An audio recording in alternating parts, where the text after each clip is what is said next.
If you handed me a budget and said, Jim, buy a property anywhere in Portugal, which areas would I pick and which areas would I stay away from? I spend most of my time researching and looking at properties all over Portugal. So I know the areas I clearly want to go straight to and the areas I want to stay away from. In this video, I'll walk you through the areas where I would invest my money if I was looking to come to Portugal.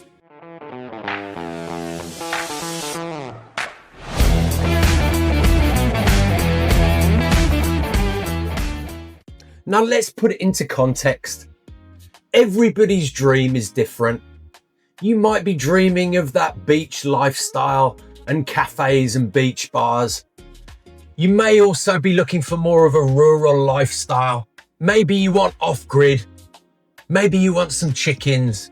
Or maybe you want to live in the city. Everybody's story is different and what they want. Some people are looking to retire. Some people looking to invest.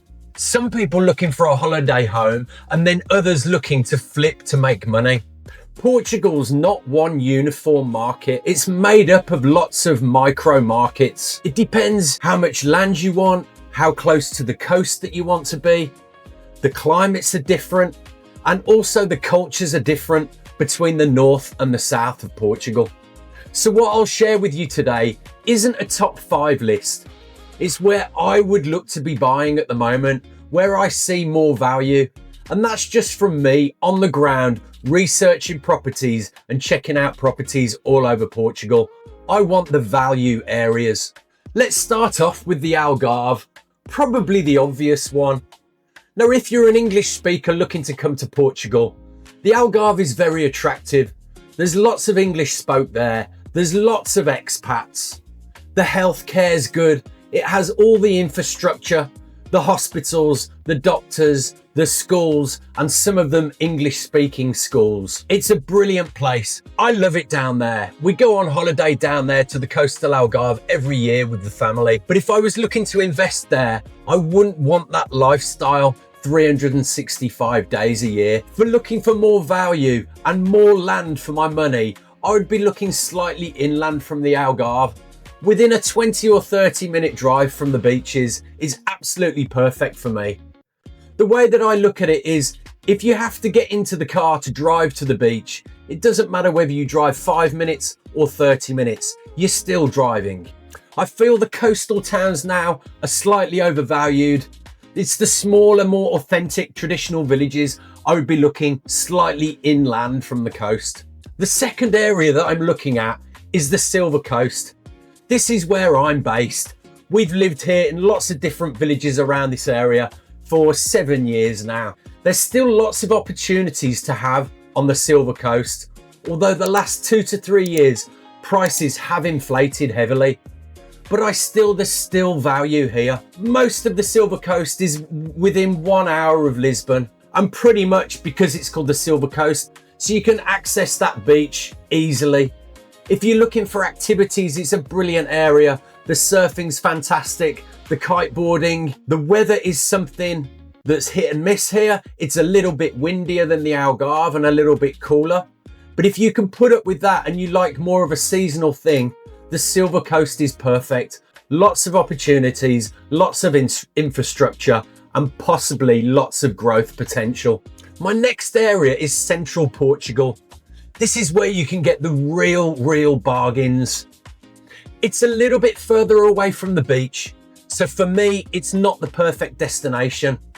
But if you're looking for nature, rolling hills, beautiful countryside, then this is a perfect spot for you. You can get yourself a property out there with land still very cheaply. You don't want to go too remote though. If you're used to your creature comforts and cafes and bars, make sure when you're looking, those are accessible to the property you are looking at buying. It's a beautiful area. It gets really hot in the summer and can get quite cool in the winter. Lots of opportunities there. And also there seems to be a lot of interest in that area right now. This is where the money seems to be going. And then there's the Alentejo, one of my favorite areas. Rolling hills, vast land, Beautiful countryside, right on the coast as well. Expect those beautiful hot summers down there. Now, the coastal towns down there, there's been a lot of interest in the last few years, and the prices there have gone up rather quite a lot. But it's the same again. If you're looking for value in that area, possibly with some land, come away from the coast. Look 15 to 20 minutes away, possibly get some land, beautiful lifestyle, nice and chilled out. If I wanted to go somewhere where I get the peace and quiet, but I still want to access things, this is the place I would be looking at. Now let's look at a few areas where I would be cautious to buy right now. Well, Lisbon and Cascais, they've had massive increases. Lots of foreigners are bringing their money in and buying up the property. It's a beautiful area, and if you want this lifestyle, it's perfect, but you're paying for it. There doesn't seem to be much value to be had in these areas. Other areas I would be cautious of are down in the Algarve, in the main towns. I would be very cautious here. Again, there's been lots of interest in the area and the prices have gone up. Also, you get the full-on tourism down there most of the year. So if you want to avoid that, avoid those major towns. The other areas I'd be staying away from are remote rural villages. You don't want to be too far away from it all. You still want a little bit of part of civilization. Even if it's just a local cafe where you can go down, chat to the locals and grab some bread in the morning. There's still lots of opportunities throughout Portugal and lots of value to had. So I would be staying away from these main popular areas. Whenever I go looking for properties, there's always boxes I want to tick. The first one of those is the community. I want something there, not to just be all out on my own. Another thing I look at is access to the property and access to the village. I don't want dirt roads. I don't want hard access. I don't want four-wheel drive tracks. Another thing I look at are the services that are provided there. Does it have high-speed internet?